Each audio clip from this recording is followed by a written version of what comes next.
That's a lot of pie. The North American record for pumpkins belongs to a Wisconsin man again. Gene McMullen's huge fruit was on display at the Cedarburg Wine and Harvest Festival this weekend and weighed in at more than 2,000 pounds. It's the second year in a row that he beat his own record. Last year, his pumpkin was around 1,600 pounds. So just keeps growing them even bigger. Ugly when they get that big. It's not even nice. Hi again and good morning, everyone. Thanks for waking up with the Valley today. I'm Lisa Bedeau here with Kyle Bosch, and we're starting our nonstop news and weather to the top of the hour to help you plan your day. And we're following breaking news for you on this Monday morning. Police are investigating a robbery at a convenience store in South Fargo that happened right around midnight. It happened at the Casey's near the Bowler. Police say a man was wearing a ski mask or something similar to hide his face when he walked in and demanded money. He did not say he had a weapon or display one, and no one was hurt. Police say the man went behind the counter and took money from the till after employees opened the cash register. He then took off, left the store heading north. Now, a canine unit was brought in and they tracked the suspect about a block to the west near some storage units. Police believe that is where the man likely got into a car and drove away. The only description they're releasing this morning is that the suspect is a black man who was last seen wearing dark clothing and a face covering. Now, that store was closed overnight but is expected to reopen this morning. Some strange behavior by a man involving some young girls has police beefing up patrols in a section of South Fargo. Officers are trying to track down a man who confronted the girls between 11 a.m. and 4 p.m. yesterday. It happened in the area of Main and 9th Avenue South between 15th and 25th Street South. The man is described as white, in his 30s or 40s, and bald. He was wearing a white t-shirt, blue jeans, and sunglasses, and was riding a bike that was possibly blue, black, or purple. Well, we're coming up on 6:51. That means it's time to take a look at weather and traffic on the ones. We start with meteorologist Lisa Green. Good morning. This Monday is going to be a great one. We've got very summer-like weather on the way for today and some sunshine, too. We're already seeing a beautiful sunrise. And look at our hourly planning forecast for Fargo. Temperatures really soar from the 50s through the 60s and 70s by the noon hour toward 80 degrees. And then into the afternoon, some mid to upper 80s across much of the valley, especially in the south. Some of us could be flirting with the 90-degree mark today. So make sure you plan to dress for summer today because it certainly will feel like it. With that wind picking up, too, into the afternoon hours, steady speeds in the 20s, but some gusts into the 30s at times. So be aware that we're going to be dealing with a little bit of blustery weather for today, but otherwise gorgeous with lots of sunshine on the way. A beautiful sunrise in progress, 59 degrees in Fargo. We have that dew point of 53, so very comfortable. We're not going to be dealing with that humidity, that mugginess that oftentimes comes with that warmer weather. And out of the south, we've got the wind at 10 miles per hour. It's 57 degrees in Moorhead right now. Across the region, a cooler 48 in Jamestown, starting the day at 57 in Gwinner. Over toward Fergus Falls, we've got 57 there as well.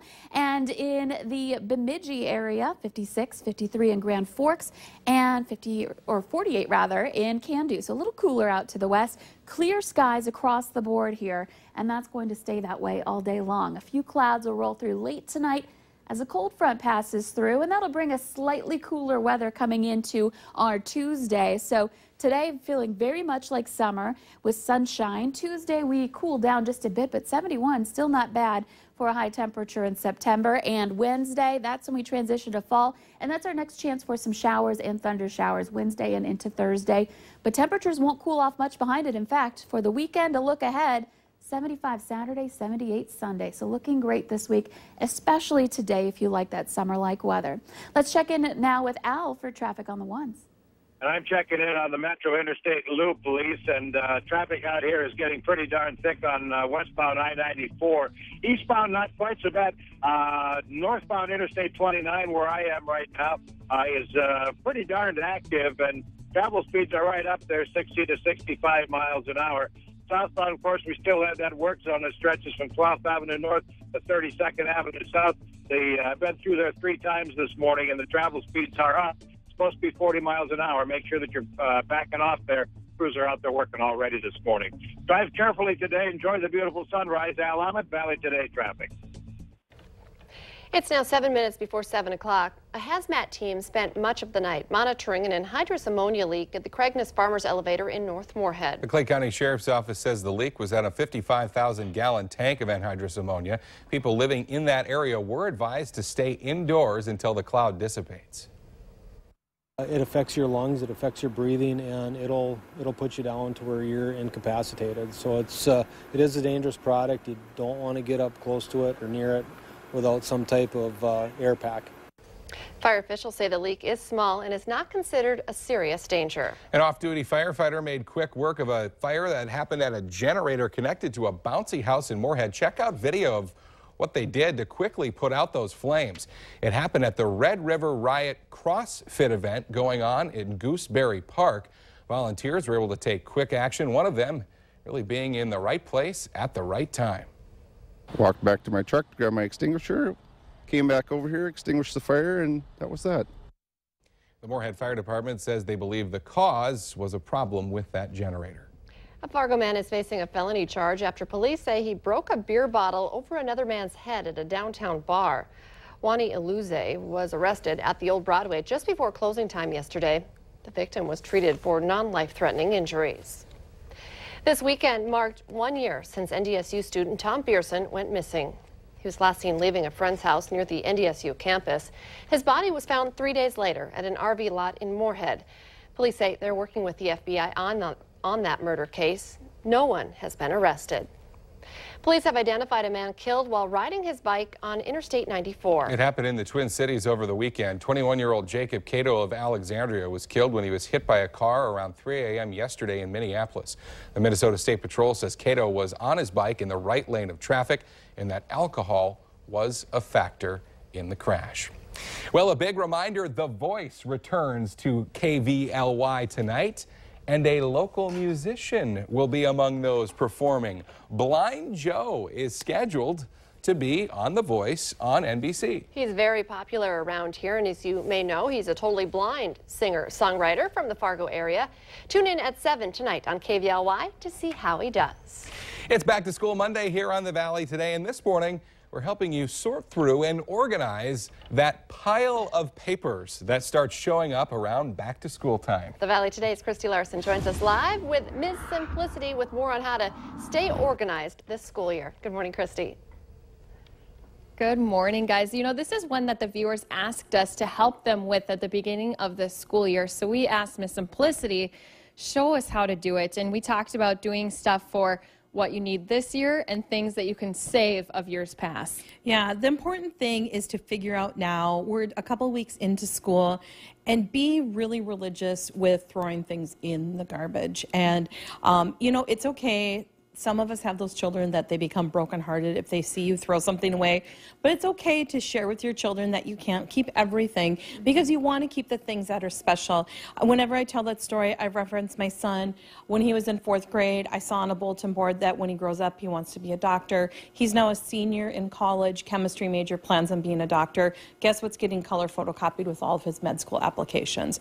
But if I had kept everything, I wouldn't have known where to go and find it. So you need to have a strategy now, and I like to remind people when they're in elementary school, that's when the paper's the worst. I joke now, my kid, my youngest now is a junior in high school, and I'm like, does he even go to school? I don't see any papers. I hardly bought school supplies. I bought him some 3-ring binders and a jump drive. I mean, that's all they need these days. So just hold on through those elementary school years, and if you can just keep your sanity during that time, I promise it will get so much better once they hit middle school. Right, like you said before, throw away the stuff that might not be important, but the things that are emotional, you know, some of those pieces are okay to keep. You don't have to throw everything away. No, absolutely. I am living proof of a lot of things brought a tear to my eye when my kids were growing up. It's like, oh, this is really sweet, a self-portrait, you know, the things that are really special. So apply that tear to your eye test, and if it brings a tear to your eye, you keep it. But really, if everything brings a tear to your eye, you may need an intervention and maybe have somebody step in and say, really. But make sure that you are really religious about it and go through it on a weekly basis, if not monthly. Don't worry about doing it every single day because that is exhausting. Right. And we saw so many different ways, you know, maybe put the bigger art projects even in a boot box. You can put it in the filing cabinets. You can even do the vertical storage, which we love. And again, if you want more help organizing your home, whether it's switching over to the fall, maybe even emptying out your closet, Miss Simplicity, you got a Facebook page. We have it up on valleynewslive.com. You click on that hot button and you'll find it right there and go like her page. We always love when Ms. Simplicity's Yes. on because we also are taking notes and taking all of that advice home with us. Christy Larson reporting live for us. Thank you, Christy. Fall now just a few days away, and families are celebrating the season at Rowe Farm's 18th annual Fall Festival. Kids can pick from a variety of activities like riding miniature ponies, painting pumpkins, playing bean toss games to win prizes, and of course, riding the barrel train. The Fall Festival has more than 1,000 pumpkins on hand and includes all those activities and a petting zoo from the Clay County 4-H Club. It is back on. The fun returns next Saturday and Sunday at Rowe Farm. Let's get our answer now to our question of the morning on Facebook. Americans buy a new one of these every 50 days. The answer, a jar of pickles. You know, I know they don't last that long at Christy Larson's house. No, It's about every 5 15 days. minutes. I was gonna say. Oh. She loves pickles, and it's going to seem like a great day to have a barbecue with the pickles and the ketchup and the hamburgers. You might want to hold on to your plates if you're going to be eating later on this evening because it's going to be a little windy, but temperatures are going to be great into the mid, even some upper 80s in the Southern Valley with lots of sunshine on the way, just a little on the breezy side. Great day. No school in West Fargo today, but it will be a hot one for kids almost everywhere else. That's for sure. A reminder. Have a great day, everyone. More local news and weather right here in just 25 minutes. We will see you tomorrow morning.